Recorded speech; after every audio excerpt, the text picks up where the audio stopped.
We've talked a lot about MAGA infighting, and that is the most relevant thing right now as they're about to take power. But there is a little bit of inner movement, inner left infighting taking place that we've been covering regarding the Young Turks and Cenk Uygur. And I want to do a deep dive into an interview that Cenk did with one of the people on his network, Francesca Fiorentini, and it got pretty heated at different moments, as you'll see, and I think a lot of valuable discussion could come of it. I'll lay out the context if you're not aware of what I'm talking about, but first I want to bring in Josiah to help me break this down from Pondering Politics. Josiah, great to be with you. I'm getting ready for the deep dive, Luke. I've got my scuba gear on. I'm ready to dive. Good to be with you, buddy. God, you're not a father yet, but you're such a dad. So the context is that Cenk Uygur has been getting a lot of backlash. For the purposes of this conversation, let's separate Cenk and Ana Kasparian, because I think Ana Kasparian is just a different, unique case about her sort of shift and all of that. But if you're not aware, the Young Turks has long been the biggest progressive media network, and now there's a little bit of ideological shifts happening, especially with Ana Kasparian. With Cenk Uygur, he's doing a lot of outreach to MAGA. And what's nuanced about this is you can appear with and show up on MAGA platforms, as I do, to debate them. And you can do so responsibly, just like how we've talked about with Kristen Welker's bad interview some time ago with Donald Trump. You can interview Trump responsibly. She failed in one of the cases and then was better in a different case. And so as we watch these clips, keep that in mind. He showed up at this Turning Point USA hardcore MAGA Charlie Kirk event, and there wasn't much debate going on. It felt a little bit too hunky-dory, but we'll get into that after watching some of these clips, starting with this one. Yeah, man, I gotta say, it's not an understatement to say that I've lost sleep over what's been going on. That I've been really upset, angry, and like wounded, if that makes sense to you. I have also refrained from tweeting at you, Cenk. I've refrained from doing videos about you without your presence. I've refrained from misrepresenting you. But man, on the inside, it's been rough. So I do want to ask you, I feel like we are in the precipice of a really perilous time of true authoritarianism coming to the United States. And someone like you, who has been such a leader on the progressive left, has such a massive role to play in this moment as a stalwart of resistance, as so many of these centrists are kowtowing to the right. And then I see you on the same stages with, and in the same rooms with, the right-wingers who are mouthpieces of said authoritarianism. And I don't believe that you are actually pushing back. Instead, and I think there's a project here, you're trying to find points of agreement. So what are you doing, and why are you doing what you're doing? Yeah. So I appreciate that, that you're having me on as opposed to talking about me and raging, et cetera, without actually getting into the full conversation. So, look, first, let me acknowledge, Franny, that I get why people are concerned. So you've seen this pattern a number of times. So people think, oh, this is the beginning of the pattern. We know how that ends, right? So let's stop that clip there.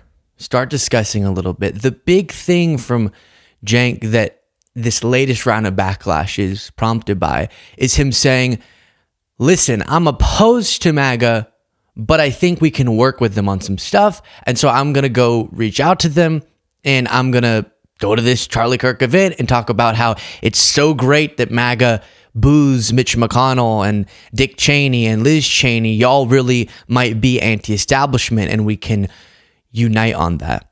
And Josiah, I want to get your take before going further on just the broader goal, because both of us understand, yeah, you could work on something with a really bad person as long as you cross over on that issue, and you can appear on MAGA platforms to confront the ideology. And then if you find a common ground, cool.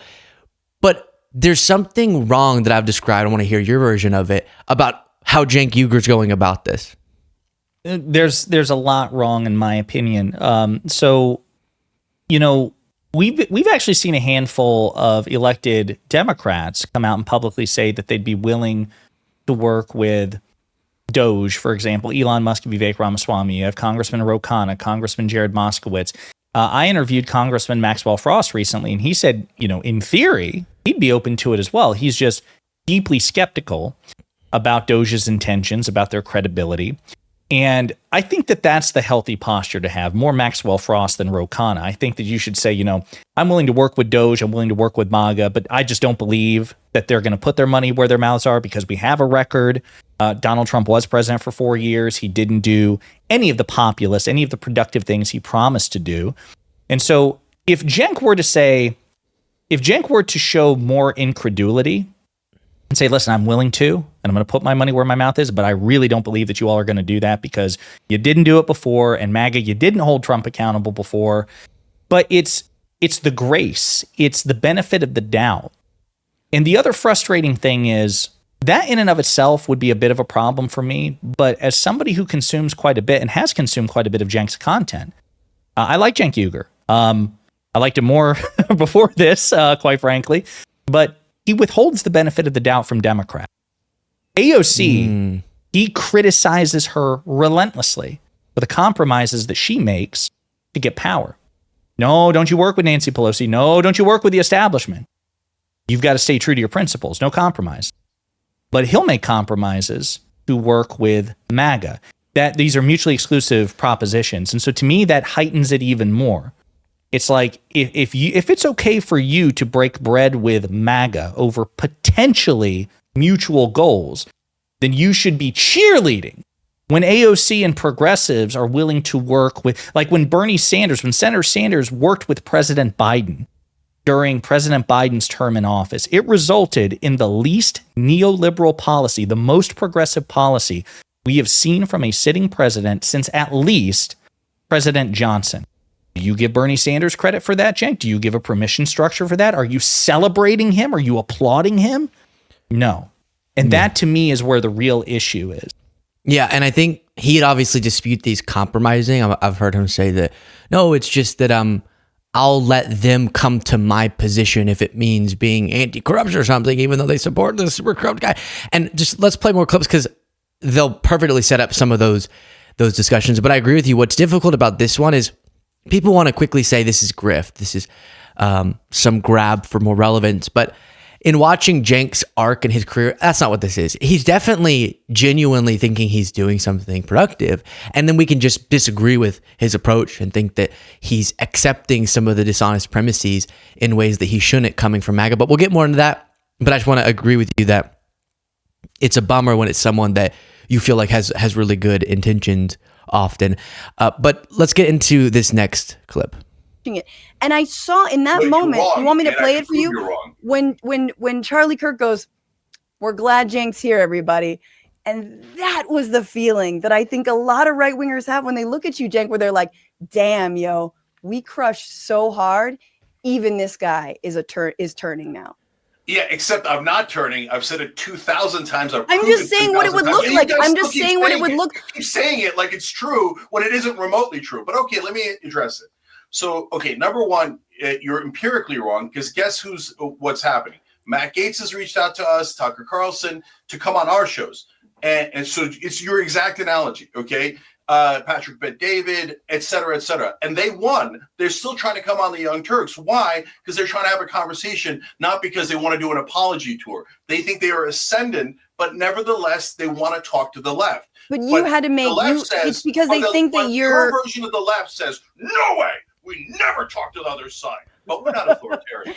You know, I do want to play another clip before both of us give our take, but Cenk would do so well. Because sometimes I feel like emotion that I want to, in a debate context, but he would do so well just piping it down a little bit because sometimes it distracts people from the point he's making. And they're like, come on, we're not saying don't ever talk. But I think in this next clip, if I'm remembering which order this is in correctly, we get to, or we're coming up on the big misunderstanding, which is his belief that he should work with MAGA on anti-establishment things because he would rather the chaos of MAGA, even if he doesn't like their ideology, than the machine of the establishment is the way that he worded it. And number one priority should be rip down the establishment, and that's why he's pursuing this. And that's where I think a big misunderstanding about the situation we're in lies, but here's more.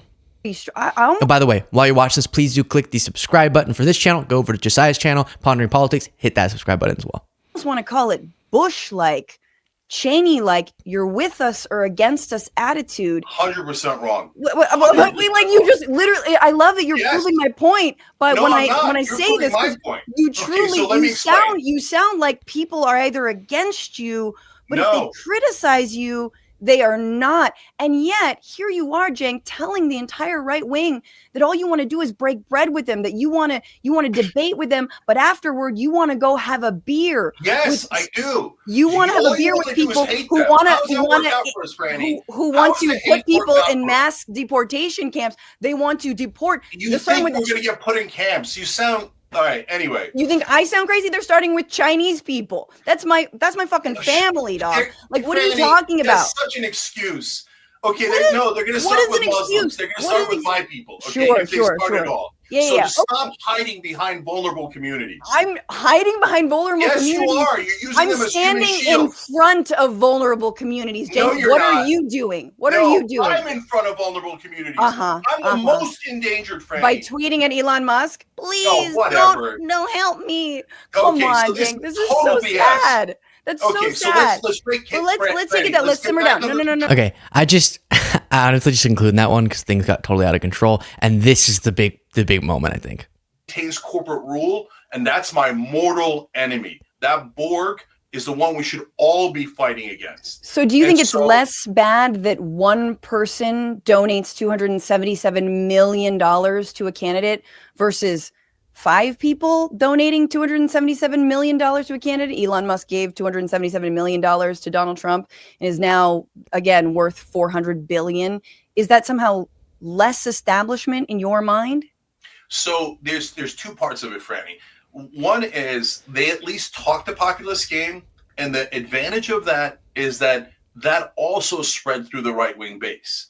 That, hey, them faking populism, remember the people that are hearing that message don't realize it's fake, right? Mhm. So they're talking anti-war, they're talking anti-corporate. You see Tucker Carlson talking anti-corporate. You see Steve Bannon saying we should increase corporate taxes. That doesn't mean Steve Bannon is an angel, but what it does mean, or anywhere near it, but what it does mean is that idea of populism and anti-establishment, et cetera, is spreading throughout the right wing. That is an amazing opportunity for us to actually coalesce on economic populism that they now believe in, even if. Okay, so that kind of gives you a sense, and we'll get to the chaos machine point after breaking down some of what we listened to. Do you see there, Josiah? Here's what I think he's missing. He'll always bring up, no, it's great. It's good for me to go to this event and tell this crowd, you're right to boo the establishment. And you're right to boo the Cheney, the Mitch McConnell, etc. But that's the flaw, is to think that they are booing for the reasons you think are right.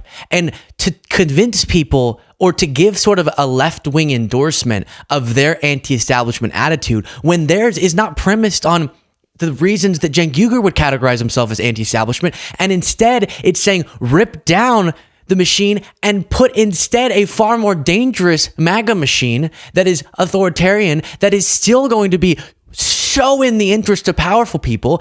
And the reason that any establishment figures have fallings out with Trump is not because Trump's being anti-establishment, they're being pro-establishment, it's because they just defy Trump on a personal level or say Trump shouldn't have overthrown the election. That I would rather, as bad as it is, the GOP establishment than an authoritarian Trump movement. Yeah, so there's so much to unpack there. By the way, the full conversation between Francesca and Cenk is incredible, and I definitely recommend people watch it in its entirety. But she uses some of the examples you cite there, Luke. She brings up, and I'm glad somebody did it, because hopefully eventually I'll be able to have a conversation with Luke or with Cenk. Hopefully you and I both will eventually. But I was glad somebody finally brought up the Liz Cheney elephant in the room, which is Liz Cheney and Adam Kinzinger voted with Donald Trump upwards of 90% of the time. Liz Cheney had voted with Trump's policy positions when they were both in office, when he was president and she was representing a district in Wyoming. She voted with Trump more often than Jim Jordan and Matt Gaetz. And yet, that didn't mean a damn thing to MAGA because the one time she broke with Trump meaningfully was when she refused to back his coup. Now, Francesca hits Cenk with that, and Cenk has a very weak response. He struggles with this because he wants you to believe that the MAGA base really is populist, and they're meaningfully populist, and they will push back on their leaders when there is a disconnection between what they put forward and the populist rhetoric. That's just not true. Or rather, there is no evidence of that. Now, Cenk might take it on faith that the MAGA movement has changed, but this is where it goes back to the credulity and certainty. I would be so much more comfortable with Cenk's position if he said, listen, I want to be very clear. I have no evidence for this. I have none. But because he's president, because he won the election, this is the best I can do is just hope that now finally things have changed. That's fine. If he had some humility about this, but there's none. He's like, no, things are meaningfully different now. Well, he referenced Steve Bannon. It's not the first time. He says, Steve Bannon talked about slashing corporate tax rates. Or increasing corporate tax rates. But when Trump was president, what did he do? He cut corporate taxes. So what matters more, Cenk? What Steve Bannon tells you or what Donald Trump actually did? What Trump did is infinitely more important. And so when people say, Cenk, you're wrong, or actually there's much more evidence that you're wrong than you're right, Cenk should say, that's true. Steve Bannon's words are inconsequential compared to Donald Trump's actions. And we actually have proof of this. Luke, you and I just recorded a video for my channel. Steve Bannon came down on an issue opposite Elon Musk. Who did Donald Trump side with? Musk. We get more evidence every damn day, much more, infinitely more evidence. And this is where I get like Cenk because it's so frustrating. There's more evidence backing Cenk's critics than Cenk himself. And so he's just ill-prepared to address the evidence to the contrary. And the Musk thing is, you started to mention it, which is, one of Cenk's valid complaints is about the proliferation of money in politics. But MAGA doesn't give a damn as long as the money is backing their politics. 2 words, Elon Musk. Elon Musk sinks your battleship, Cenk. You lose. We win. You lose because there's more corruption in MAGA than there is the Democratic Party. Yeah. And that's what's so frustrating. If he would just come out and even say that, if he would just say, hey, listen, just to be clear, the dynamic between Trump and Musk is more blatantly corrupt than anything we've ever seen or anything I've ever complained about in the Democratic Party. But for X, Y, and Z reason, I just believe that will eventually change. At least I could take it, as he's just trying to, play the hand he's been dealt. Trump is going to be president. This is it. But he won't even do that. He hedges, Luke. He hedges so much. He'll call Bill Gates corrupt. He'll call Tim Cook corrupt. He'll call probably George Soros corrupt. But Elon Musk, I think if you were to ask Cenk, do you think Elon Musk is corrupt?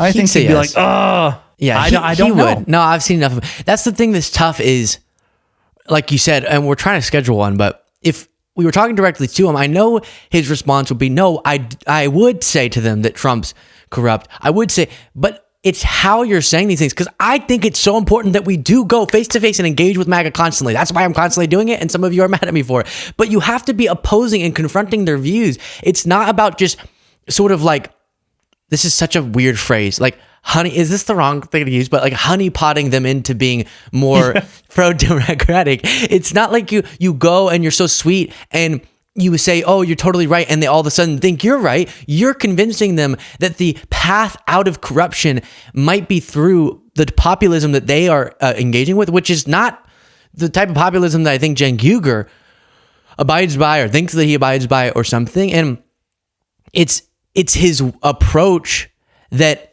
necessitates an acceptance of their premise, which is that, and this is what I really take issue with in this next clip, that what the Republican Party was before was worse than anything and then Trumpism. When in reality, all the negative characteristics of the establishment before, that Cenk Uygur has called out, the Republican establishment, the old GOP, those were saved. The rest was thrown away, and Trumpism was out on top. An example is being so focused on pushing more wealth in the direction of the wealthy. The old Republican Party did that far too much.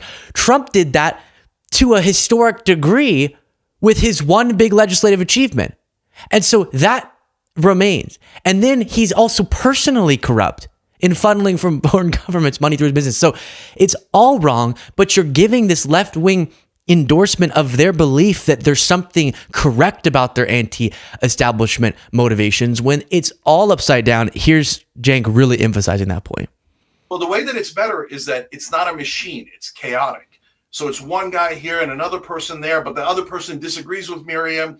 And then Trump doesn't quite know what to do, and he listens to the last person in the room, but he also kind of listens to his base. We've got chaos there. And chaos is way better than a machine. A machine is ruthless and just steamrolls you. So I think that's nothing worse than the McConnell-Biden era. Nothing worse. Okay. I do.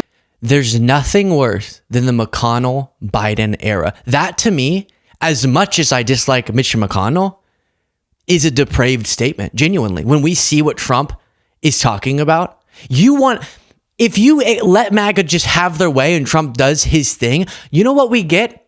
We get the oligarchy, we get the pro-corporate, all those things Cenk rails against, but you rip away democratic institutions and you make it even harder for us to push back against that.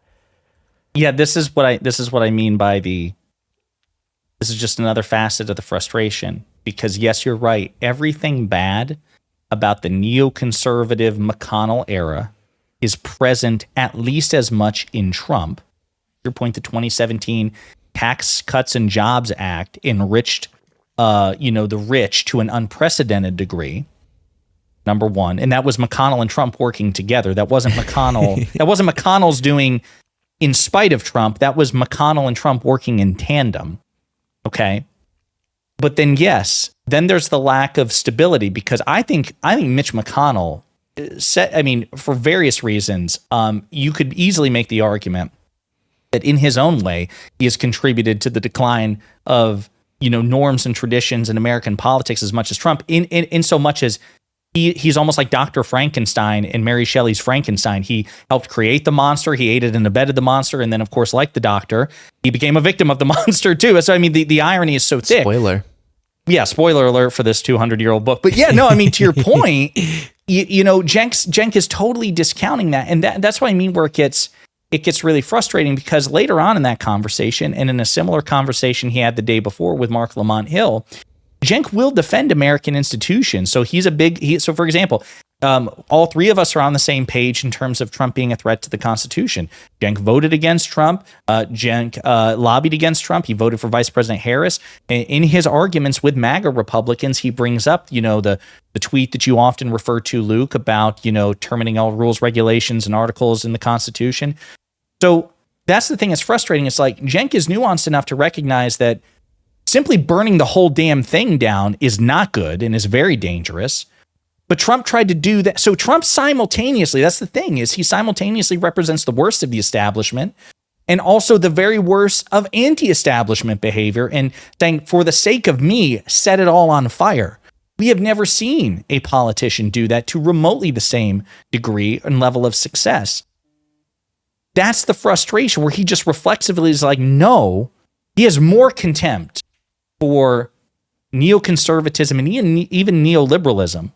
And even the departure from neoliberalism under the Biden-Harris administration than he seems to have at the moment for the incoming Trump administration. That's where it's frustrating, because Trump has appointed neoconservatives like Elise Stefanik and Marco Rubio to key positions. Has MAGA stepped up and objected when Marco Rubio was Trump's first cabinet nominee? Where was MAGA? No, hell no. You can't have Marco Rubio. He's a neoconservative. What are you talking about? That's what I'm saying. The evidence is overwhelming that MAGA will ultimately, for all of its populist aesthetic, if given a choice between populism in spite of Trump or Trump in spite of populism, they will always choose the latter. Now, maybe that will change, but the evidence is not on Cenk's side. And so I wish he would just adopt a more humble posture when Francesca and Mark Lamont Hill and Brian Tyler Cohen and others are pushing back on him. He should just concede. There's so much more evidence to the contrary. Yeah. And he won't do it. Yeah, and some of the reasoning he'll use, and again, I think he's coming at this in good faith, and and cares, like you said, about democracy and some of these. Yeah, I don't think it's a policies. grift. I'm sorry. I just want to say, Luke, because you said it and I didn't say it, but I want to. The Young Turks have lost subscribers over this. Mm-hmm. So if there's a lucrative money making scheme behind this, it's certainly not manifested. I don't think it's a grift. I think it is. I don't know what the like specific motivation, if it's like desperation to, make lemonade out of these lemons or whatever. Yeah. Like, again, Trump is going to be president. Damn it. We have to do something. I'm not sure what it is, but I do not think it is a right wing grift. I do not believe he is going the way of Dave Rubin. Yeah, no, I totally agree. And I did a whole segment where it was Cenk screaming at Dave Rubin, and I use it to say, here are two instances of me disagreeing with someone and a quote unquote shift, whether it be strategic or ideological. One is obviously good faith and the other is a grift. And Dave Rubin was the grift example. But there's just things that aside from that make me so upset at this. One of them is I feel like there are rules of how to engage with people you disagree with. And if you have my set of principles, one of the rules of going into a MAGA space is you can't let them weaponize your presence to make their argument that you dispute. And that's what happens a lot is people will go in, they'll go, I don't like certain Democrats, let me tell you about it. And all the audience members are hearing is, oh wow, we're so right. The Democrats are the worst. And even Cenk is saying it. Even though Cenk would say, no, the Democrats aren't worse, but also I don't even want to say that because I think they're all terrible. And he gives I do not hear him show up at Turning Point or show up on these, I don't know I think he was on PBD and he was comprehensively explain how with all of its flaws and shortcomings, the Democratic Party and Biden's record and the agenda of Harris when she was running is so more in the interest of working class Americans, is a much more pro working class agenda and record than the Republican Party. And that gap is massive. And the fact that that gap is massive and still the Democratic Party is not where we want it to be is an indictment of the times. But you can't go into those spaces and help them start to believe that there's even a thought in the universe that the Republican Party is the solution to the flaws in the Democratic Party, when the flaws in the Democratic Party are just much smaller versions of the characteristics of the Republican Party. And I never hear him do that. I don't hear him list off just how much better Harris's agenda was than Trump's. And I'm sure he's done it somewhere, but it always comes off, which is why right-wingers invite him on these shows, like he's saying, no, you are practically right about Democrats. Right. And so, like, again, just while you were talking, another example popped in my head. So I remember, again, I was an avid watcher of the Young Turks until quite recently. And even during the campaign, Cenk and Anna expressed concern that Vice President Harris, if she won the election, would fire the current FTC chair, Lina Khan. And they actually expressed some optimism that if Trump won, then she might actually keep her job because Senator J.D. Vance, now Vice President-elect J.D. Vance, has publicly praised Lina Khan in the past. Well, a couple of things. Number one, who appointed Lina Khan in the first place? The Biden administration, not the Trump administration. Trump could have appointed Lina Khan or someone like her in term one. He didn't.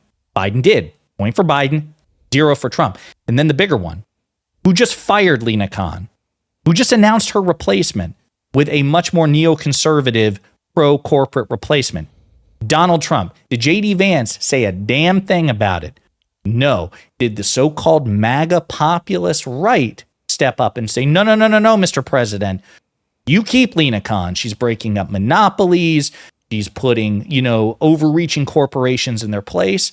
No, they did not. They do not care.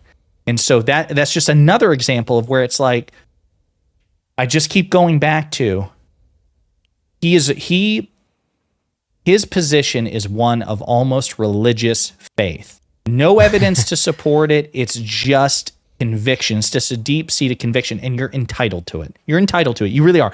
And you're entitled to try to spread that good faith as much as possible. But when the time comes to discuss evidence, you should in humility concede that the evidence is against you. Because the other thing is, although we both agree that we don't think he's going down the Dave Rubin route, Luke, you actually put your thumb on it right there, which is the reason that so many people have that concern about Cenk is because it always starts with a false equivalence. If you go back to Dave Rubin's very beginnings, when he started that transition, it wasn't, I'm super progressive TYT contributor and now I'm an enthusiastic MAGA Republican. There was a shift, and it began with a false equivalence. It started, well, both sides are, and that's what has everyone so freaked out. And Cenk would do himself so many favors by saying, hey, for the record, guys, I don't know how many times I have to repeat it. There is no false equivalence here. I have real beef with the Democratic Party. I don't think they're populist enough. I think they're too neoliberal. But I want to make it very clear. Despite my issues with the Biden-Harris administration, they are objectively better on workers' rights, on unions, on anti-corporatist policy. The Trump administration was objectively worse by miles. I'm just hoping, based on some things I've heard, that they will eventually vindicate my belief. And he just hasn't done it. And I think that's why people are scared, because there's a false equivalence. Perfectly said. Let's leave it there. I'm going to botch it if I try to one-up that. Josiah, where can people find you? They can find me at youtube.com/@ponderingpolitics. One word. Luke, it's so good to do this with you. We just work ourselves up into these rants, and it's just like, we can keep going on this, but I appreciate it, man. Thank you. I know. It's therapy.